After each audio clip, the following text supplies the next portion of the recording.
शेतकरी मित्रांनो, तुम्हाला माहिती असेलच की काही दिवसापूर्वी आपण महाडीबीटी पोर्टलवर बॅटरी संचलित फवारणी पंपासाठी ऑनलाईन पद्धतीने अर्ज दाखल केलेला होता, ज्यामध्ये शेतकरी बांधवांना 100% सबसिडीवर हा बॅटरी संचलित फवारणी पंप म्हणजे चार्जिंगचा फवारणी पंप या ठिकाणी मिळणार होता। परंतु बरेच प्रयत्न करून सुद्धा शेतकरी बांधवांना या ठिकाणी अर्ज दाखल करता आले नाही, वेबसाईट सुरू नव्हती। तर अशा मोठ्या अडथळ्यानंतर ज्यांनी अर्ज दाखल केलेले होते त्यांच्यासाठी मोठी खुशखबर आहे, कारण बॅटरी संचलित फवारणी पंपाची लॉटरी आता लागलेली आहे। तर ज्या शेतकरी बांधवांना लॉटरी लागल्याचे मेसेज आलेले आहेत तर त्यांना निविष्ठा स्वरूपात हे बॅटरी संचलित फवारणी पंप या ठिकाणी 100% सबसिडीवर उपलब्ध करून दिले जाणार आहेत। तर आज तुम्ही पाहू शकता अशा प्रकारचे मेसेजेस शेतकरी बांधवांना मिळालेले आहेत।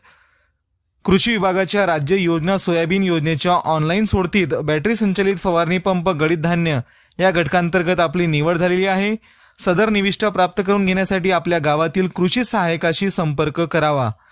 तर मित्रांनो, तुम्हाला जर असा मेसेज आला असेल तर तात्काळ आपल्या कृषी सहायकाशी संपर्क करा। ज्या काही मार्गदर्शक सूचना असतील त्यांचे पालन करून या ठिकाणी शेतकरी बांधवांना हे बॅटरी संचलित फवारणी पंप 100% सबसिडीवर दिले जाणार आहेत। तर शक्यता अशी आहे की कृषी सहायकांकडे या ठिकाणी तुम्हाला तुमचं आधार कार्ड, त्यानंतर तुमचं सातबारा उतारा, जमिनीचा जो काही तपशील आहे तो या ठिकाणी जमा करावा लागेल आणि कृषी विभागाकडून या ठिकाणी बॅटरी संचलित फवारणी पंपाचे वाटप केले जाईल। तर अशा प्रकारे अत्यंत महत्त्वपूर्ण असे हे अपडेट होते। आशा करतो की तुम्हाला ही माहिती समजली असेल। तुम्हाला सुद्धा लॉटरी लागली आहे का? कमेंट करून आम्हाला नक्की सांगा। व्हिडिओ आवडल्यास व्हिडिओला लाईक करा, चॅनलला सबस्क्राईब करून या नोटिफिकेशन बेल नक्की दाबा। धन्यवाद।